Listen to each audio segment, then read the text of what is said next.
we talk about the journey of an elite athlete, a fighter, who had an injury to his knee while he was wrestling.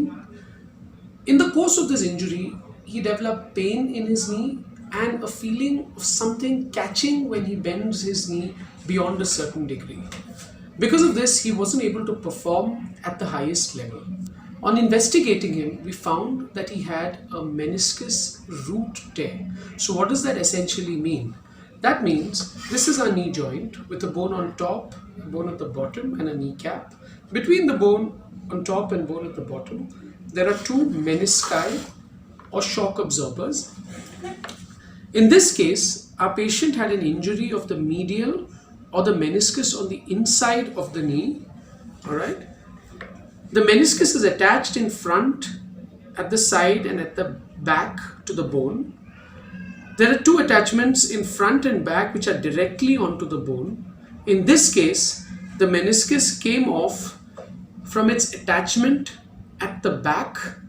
So essentially the whole meniscus moves out of its location such that the bone directly touches against the bone and does not have a shock absorber in between it.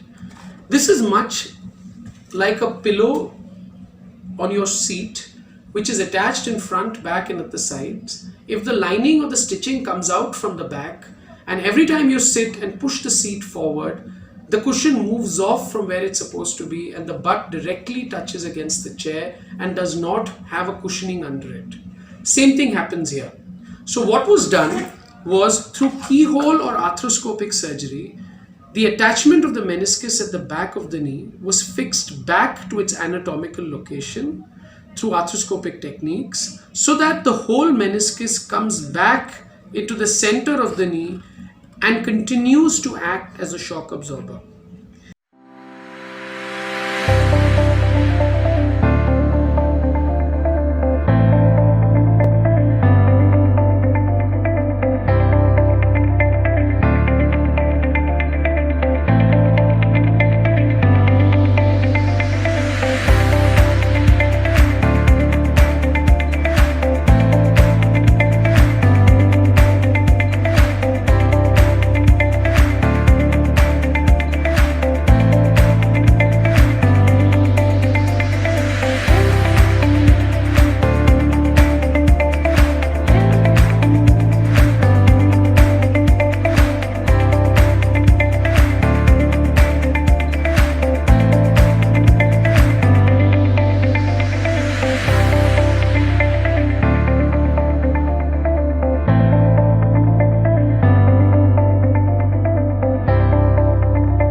Good.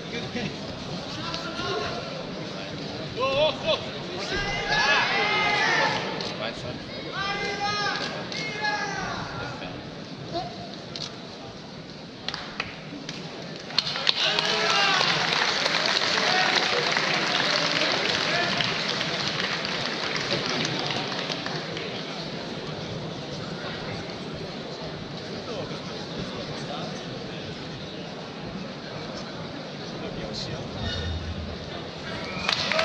Vince la finale maschile nera, categoria maschile.